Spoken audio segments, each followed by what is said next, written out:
لن ننسى أنه في يوم من الأيام العراق فتحت أبوابها بمنح دراسية وإلى آخر إلى الطلبة السودانيين.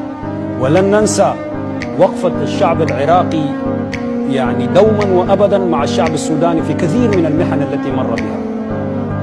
لن ننسى هذه الأيام في ظل قيادات رشيدة كانت تقود العراق، وما زالت القيادات الرشيدة الآن تقود العراق في ذلك المنحى الجميل الذي يتصف بالجود والكرم والأصالة. لما نتكلم عن العراق لن نتكلم فنيا، لن ننسى الفلسفة والأدب والطب والفنون والجمال.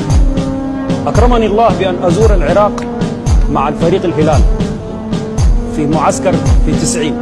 أكرمني الله بأن أتعرف على عراقيين كثر منهم أنتم الذين أطيب دائما وأتشرف بلقائكم وبشوفكم.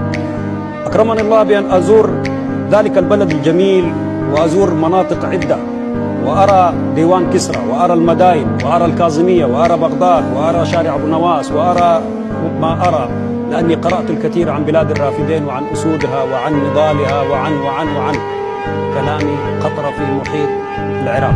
بلدك ذلك الجمال الرهيب، ذلك الجمال والأنس والود والترحاب والأصالة.